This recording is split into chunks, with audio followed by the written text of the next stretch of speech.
Hello, hello, hello. Hello, How are we doing? we are all right. What are we Why are we doing? here? What are we Yeah, doing? what are we doing? We're doing a Ghost in the Shell review. A review of the shell of a ghost We've both seen it, with our eyes. and our faces and our minds. What did we think about it? I can't just say this. I'm going to preempt what you think. Can we just get the good out of the way? Because, Okay.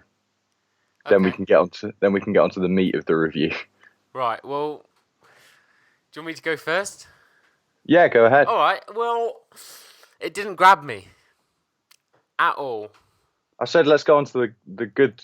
This is the good I've got for it. Oh wow. She looked good. The film looked good. The film did look good. I did like. It's quite an '80s version of the future. Retro futurist, is it? Yeah, but it Right, was in that cool. there were definite callbacks to Blade Runner, but that in itself is a reference point for kind of the earlier work. And uh, yeah, for me, the obvious things are it looks good and it sounds good. Like the visual aesthetic of it was quite well conceived and quite well executed. The soundtrack was really good, and that's about where it ends for me with the goods. I agree. Yeah, it's. I think it never quite concedes its proposition, its idea. It is a film where, when it is riffing on the original 1995 anime version of the film, you you wish it wasn't doing that. You wish it wasn't riffing on something that you'd already seen and done better. Yeah. When it is doing new things, which it does, those aren't great either. It's got a kind of weird detachment, and not in a good way. The first film, the anime, I'm not talking about the manga because I've never read that, but the first film had this really chilly existentialism about the whole debate of, man, machine, what it makes us human, what makes us, you know, disconnected from humanity, or what defines a robot, where does the boundary lie, and so on. That's a kind of interesting question that's come, it's time and time again in films, from as far back as Blade Runner as to Ex Machina from a couple of years ago. It's well trod ground Right. in the film world, and it's never quite an engaging enough prospect to get into the film on any level, I found. I agree. Yeah, well, so go ahead. What more did you think? Well, it was just for me the story. It just seemed like there were holes. It was very sort of this end. This end. Like there was. It's hard to say without like giving anything away, but it wasn't wholesome enough for me. It wasn't a wholesome good time, this film, apparently. No, not like there just wasn't any back to it. It looked nice and it sounded good, but like you say, there was no. Yeah, I care. The action wasn't very good either. I thought I was maybe going to get a little kick out of just kind of glitzy, styled up, big budget versions of some of the quite pared down in retrospect action sequences of the anime, which is a very, very restrained film, much more focused on that kind of cold, isolated existentialist question at the heart of it, of the ghost, the person, the spirit, or whatever, in the shell of a robot. That idea, that kind of dichotomy that's in the title of the film. Whereas the film, the our 2017 one that we're talking about now, was much more concerned with the superficial elements of the film, which I was worried about because it's by Rupert Sanders, who did that Snow White and the Huntsman film Right. from a few years back, which was a great looking film. Like, the film looked fabulous. Like, the whole design of it, the elaborate fantasy world it created looked really good. The problem was there was nil under the surface. That it was just, scratch deep. After that, there was nothing going on behind it, and I was like, whoa, maybe that's not the right guy to get to do a film that's all about the the themes and the ideas, which obviously I've gone on about before, is what sci-fi should be. Is you got to lead with your ideas. That's what the whole, especially Ghost in the Shell, more than nearly any other kind of concept, is all. It's in the fucking title. It's Yes. about this. The idea is first and foremost, which this film didn't carry, and it was far more concerned with the glitz and the world which it was depicting, which looked good. It was a really kind of well envisioned version of this kind of I don't know, synthy neon lighted future, which does look kind of like, oh, maybe that's a little bit what Blade Runner would look like if it was being made this year, which it is now, obviously, because we've got 2049 being made, coming out this year. So there is a kind of, you get a superficial pleasure from it, but it's never one that is engaging, because you are only enjoying the film on a surface level. So you never get into the film, which I think is crucial with this kind of story, especially with, there's there are things that are okay in it, little moments and vignettes that are fine. Scarlett Johansson's fine. She never convinces that, oh yeah, this was the whole controversy that they should have got an Asian American actress or to play the role. There's nothing in this that makes me go, oh no, they had to have Scarlett Johansson. After seeing, I go, yeah, they could have got Anyone at all. Granted, she fills out that kind of like lycra bodysuit, whatever it is, very nicely. No debate there. But that's not a justifiable reason for an actress to fill a role. Not at all. What did you think of her when she walks?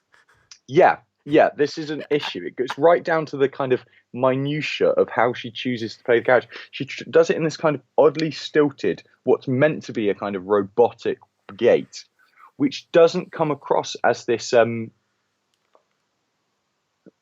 The original anime was this. It was the mid-90s, and animation was still there was a kind of stilted fragility to the animation, so there were a lot of still images in the early animation, and even the frames of a character's moving would be quite stilted and robotic, in that there weren't the kind of same blending of frames that we have in animation nowadays that make things look really fluid. So there was this really kind of like disconcerting robotic stance that, well, especially Major took upon herself, and it was almost like she was trying to do that in this live action film or something, and it was just odd. It never kind of, you never went, that's entirely robotic. It was just Scarlett Johansson doing a slightly funny walk, like really funny walk, like she's got a load of sticks stuck up her ass. Yeah, and she's scared of them cutting her. Yeah, there was an odd things. Batu was also one of a really cool character from the original, who's the guy who gets the fake eyes put in. Yes, yeah, I really liked him. Well, I didn't. I thought he was, I don't know, I thought he was rubbish. Maybe I just like the way that his eyes were.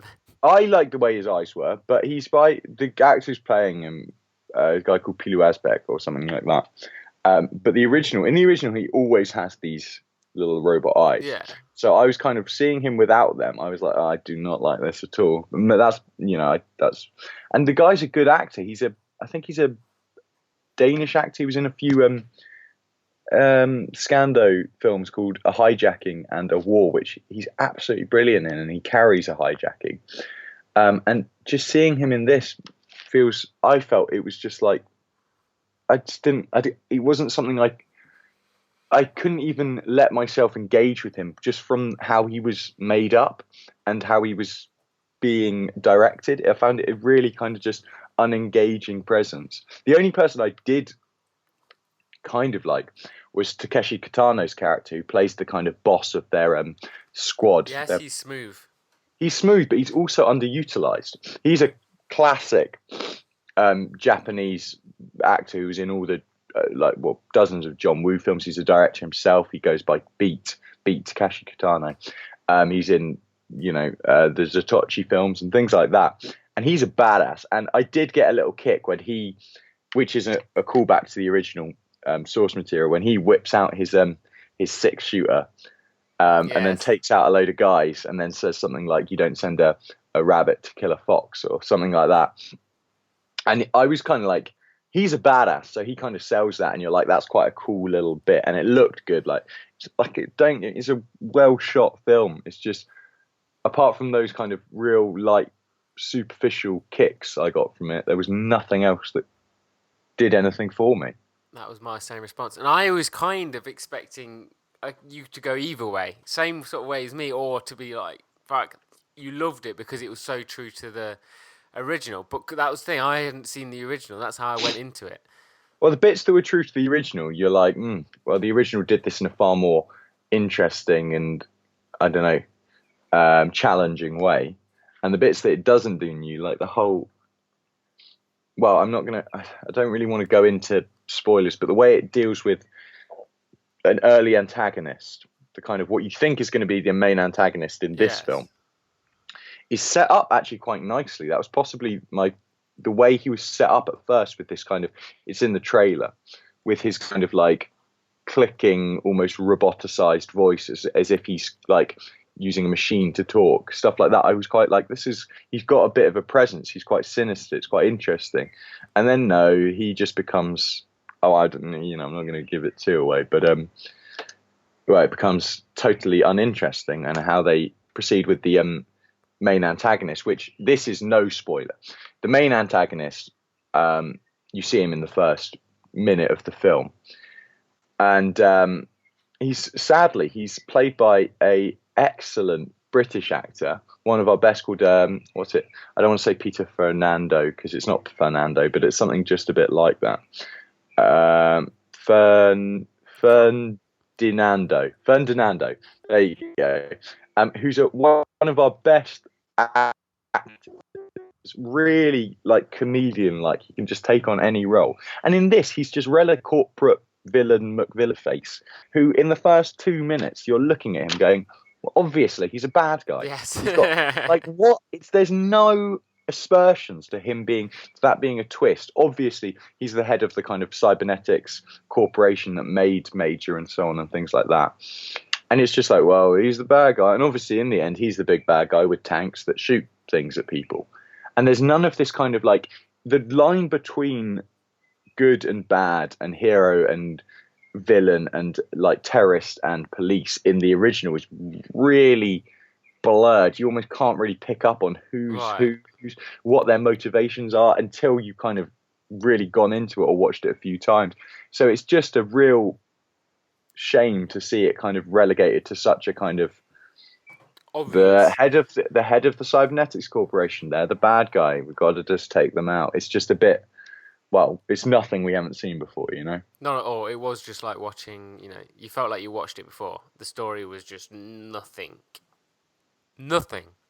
Good soundtrack, though. Clint Mansell, who's done some of my favourite soundtracks, like for Fountain and Requiem for a Dream and Noah and Black Swan and Moon, and the list goes on. He's great, and he did the soundtrack for the original Mass Effect trilogy. Well, Mass Effect 2 and 3, I know. I'm not sure about the first.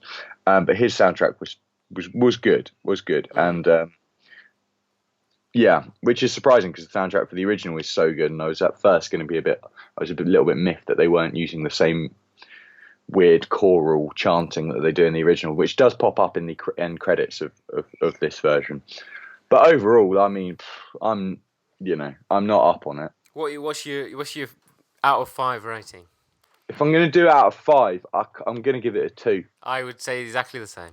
Yeah, I can't, but yeah, it doesn't got enough to even give it 3. It's not entertaining enough. It's not engaging on a kind of popcorn level. No, I was just like, I'm quite glad it's over now.